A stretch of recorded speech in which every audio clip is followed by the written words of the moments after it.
So, Kayla, thank you so much for coming in and performing with us. Thank you. It was so incredible to have you at Breathe Music Live Sessions. Yes. So this is Kayla Kuecha, my beautiful friend. Kayla and I have been working together for many, many years. So it was really nice to have you in today to sing a song. So Thank you so much. Lucie helps host a women's open mic at Tim Finnegan's every Tuesday. So just seeing her in her element and how we've both grown within the music community down here in South Florida, it's amazing. I remember us having lunch probably like a year ago, and we both were talking about like the need to create more community. That's so true. For women, for music in South Florida. And it's like we're doing it in our own way, but then we're coming together to do projects together, and it's really, really beautiful, and you just inspire me so much to just get up and keep going. Yeah, right. So you have a special anniversary today. Can you tell us a little bit about it? So I am going on my 7th year in remission from Crohn's disease. I had studied music from the time that I was 7 years old. I was doing musical theater, and I was in a bunch of shows, and then I was also going to Bach Middle School of the Arts, Dreyfus School of the Arts. Like right in between that transition is when I got really sick with Crohn's disease, and I was pretty much in and out of the hospital for like 3 years. And music was kind of on the back burner, but I was still writing a lot. I would sing to myself, but I don't know, I was just like, I was afraid to let out my voice. I was embarrassed of like my state of being. And then so you were living in the hospital for like months at a time. You were very, very sick. Yeah. So kind of in survival mode. In survival mode, yeah. I wasn't really thinking about art and music until, I don't know, I started getting a little bit better. And what kind of got you through that time? Like how did you, it must have been so tough waking up and with so many unknowns, but like what kind of got you through? What helped you have a little hope? I needed solitude. Like I needed to be alone. Like in that time period, I really learned how to be by myself. And I was like ashamed of my state of being. I didn't want people to see me like that. So I didn't want any family or friends around me. But I learned how to be alone. And with that, I was with my thoughts, and I did a lot of writing. I did a lot of reading with all my downtime. Yeah. And I honestly think those 3 years were like the most formative years of my life. So did you sing while you were sick? Or just music was like, did you ever imagine getting back to music at that time? Or did it just feel so far away? It did. It felt far away, but there really has never been a day in my life that I'm not singing or just humming melodies. Like, I was still very, music still grounded me in that time period, but I just couldn't see a career for myself. I thought like my world was closing in. I didn't even know what tomorrow would look like. And so now, like, moving forward, where I am presented with all this opportunity, it's amazing because I never thot I'd get out of that. So while you were in hospital and when you were healing and dealing with so much trauma, your family unit must have been such a huge time for you. So what kinds of things did you do to ground you? Like, what helped you through? What could help someone that's struggling with that right now? Right. Besides music, yoga and meditation were huge for me. So much so that when I got better, I actually got certified as a yoga teacher and did the 200-hour course and taught for a little bit. But I would have IV stuck to me, and I would still roll out my yoga mat next to my hospital bed and do yoga. And that helped me ground myself back into my body, where I think if I hadn't gone through illness and found this love and passion for yoga, I wouldn't be as good of a singer. Like, I'm so in tune with myself, and I know that's so much about like what you teach to your students. I wouldn't be as connected with my craft. You were just so grounded and like you knew your instrument really well. So I think that embodiment work really helped. Yeah, it's just like listening to your intuition. As cliche as that sounds, but it's so much of what singing is like feeling everything in your body and just, finding what works for you. And same with mindfulness. But yeah, it's definitely, I think that's what's helped ground me the most is singing, journaling, meditation, yoga, all those things, just having a self-care practice that you can commit to and being consistent with it. That's awesome. Yeah. And you inspire me to do that. Like, you remind me to do that and to get back into my body and stop overthinking and overdoing. I like what That's you said great. earlier. You said, get out of your mind and into your body. I was like, yeah, Yes. I'm going to do that. Because as soon as you turn on the Your camera, mind is like, it's just a jumbled mess of to-do lists and productivity and yeah. So, after when you started to get better and you decided that you wanted to pursue music and you started training and you came in and did sessions and you put so much, you were taking guitar lessons, like you've done so much. So after this crazy chapter in your life and now you are a professional musician, you're performing weekly, daily, like music is your life now. That's your job. So tell me a little bit about what's happening now with Kayla.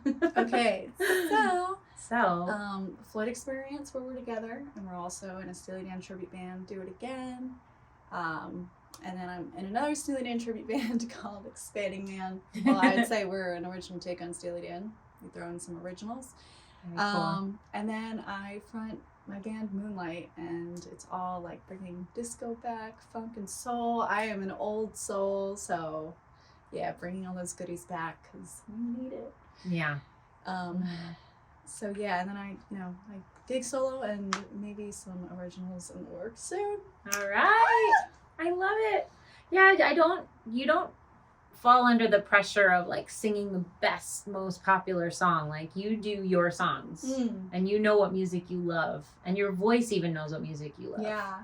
Like you really are. I think your last life you may have been in the 70s, like with the Carpenters and oh yeah, Karen disco Carpenter was my and BFF.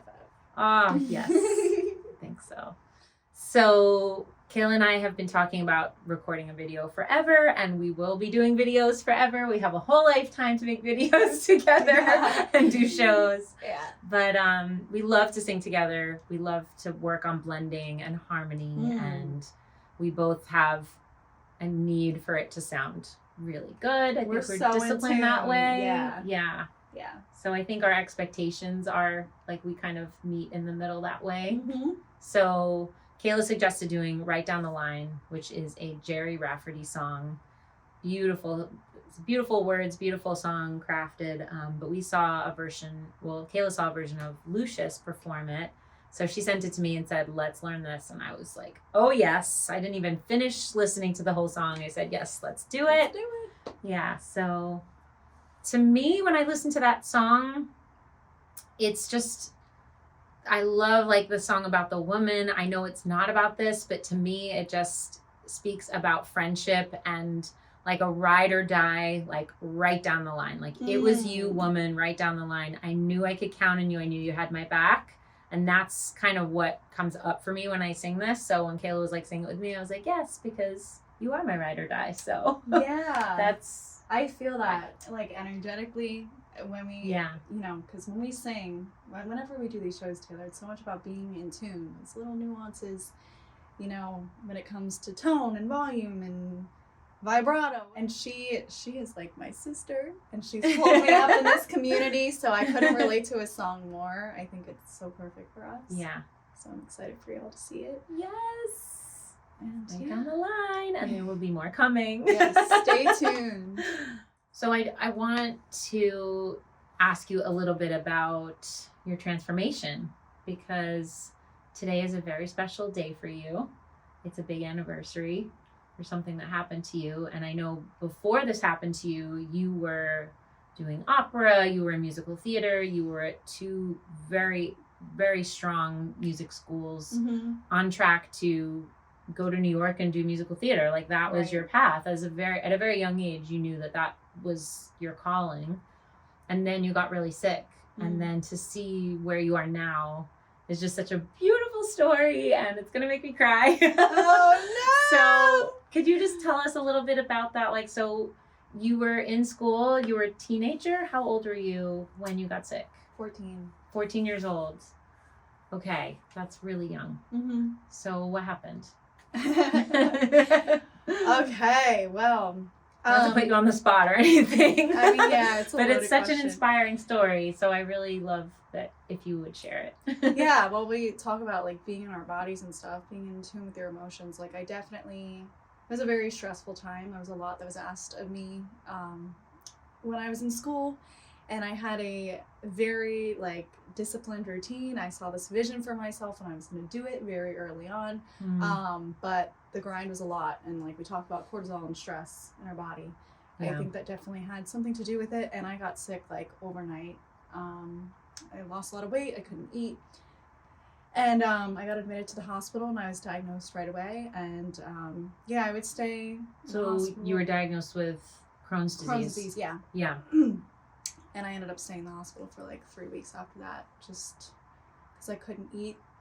There was like a period of 2 months I couldn't eat, just on IV fluids. So I just physically was not well, and didn't really have the energy or the strength to do anything. But yoga like was still kept my body moving, and I would work on, you know, like mobility and breathing, and slowly I got back into my body again when I mustered the strength. And I remember journaling a bunch, having pages and pages of entries just about what I was feeling, what I was going through. I would draw a lot. Like I never drew in my life, but I was just really connected to like this creative source with all this time that I had. And I needed a way to express myself and what I was feeling, because sometimes it just felt like so much. I didn't know what to do with all these emotions. So when you started to get better, how did you come back to your music? Like when it almost seems like music is what brought you, like the theater world is kind of what brought you down, but then you went back to music. So like in a different way. In a different way. Totally in a different way. Before I grew up with Pink Floyd. My dad would drive us around, my sister and I as kids, and we would to put us to sleep. Well, you've been training and working so hard and going out and finding gigs and auditioning, and now you're a working professional musician. That's incredible. Yeah. And you have so many upcoming projects that look and sound amazing, and you're starting to write your own songs and you're playing guitar, and there's so much happening. So Thank you. Dreams do come true. They do. Yes, absolutely.